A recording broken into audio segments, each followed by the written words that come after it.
Hello, मेरा नाम नीलुफ़र सहरवर्दी और आइए आज एक नज़र डालते हैं ममता बनर्जी के नए इरादों पर।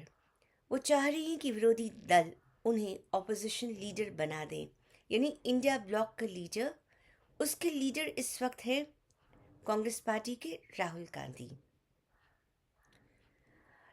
इसके बारे में दो तीन बात कही जा सकती। पहली, कि ममता बनर्जी की पहुंच उनके अपने इलाके तक सीमित है, वेस्ट बंगाल।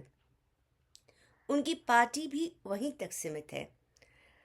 लोकसभा में जो 29 सीट्स तृणमूल कांग्रेस पार्टी ने जीती है वो सब सिर्फ वेस्ट बंगाल से हैं। दूसरी बात, उनके मुकाबले में कांग्रेस पार्टी को लोकसभा में 99 सीट्स मिली हैं। तृणमूल कांग्रेस पार्टी से ज़्यादा लोकसभा में समाजवादी पार्टी की सीट्स हैं, 37।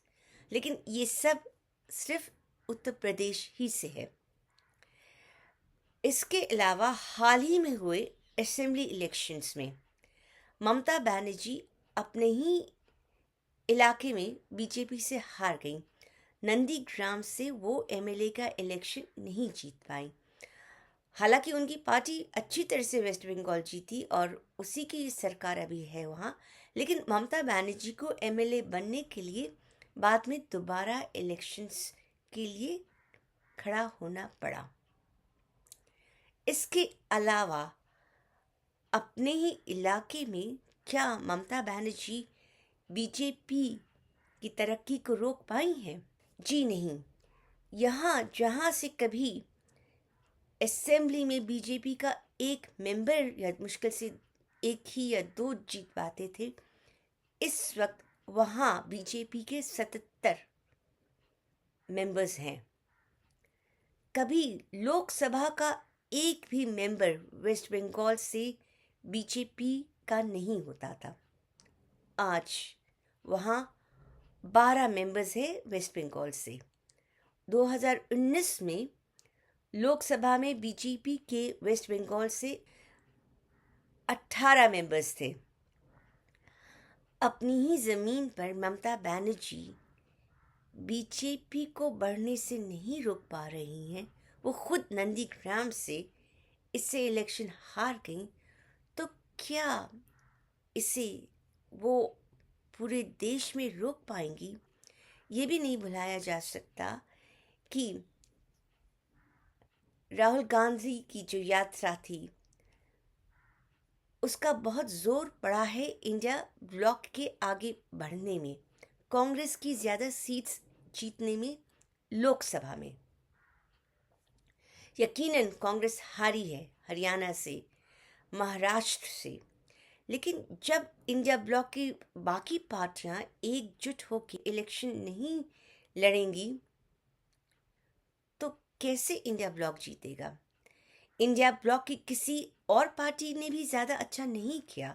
फिर आप इस बात को नहीं भूल सकते कि झारखंड में कांग्रेस और झारखंड मुक्ति मोर्चा ने आगे रहकर वहाँ तो चुनाव जीता है।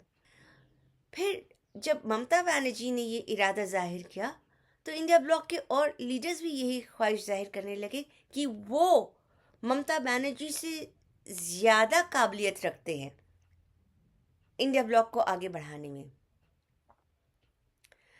तो जहां ममता बनर्जी का इरादा है, इंडिया ब्लॉक को तो कोई ख़ास फ़ायदा उससे होता नज़र आ नहीं रहा है। इसके अलावा ये नहीं भुलाया जा सकता कि इस वक्त जब लग रहा है कि मोदी वेव थोड़ी कम हो रही है, शायद इस मौके का ममता बनर्जी फ़ायदा उठाना चाहती हैं। एक तरफ जो राहुल गांधी ने यात्रा की है और इंडिया ब्लॉक को आगे बढ़ाने में मदद की है, दूसरी तरफ बीजेपी कमज़ोर होती हुई जो नज़र आ रही है।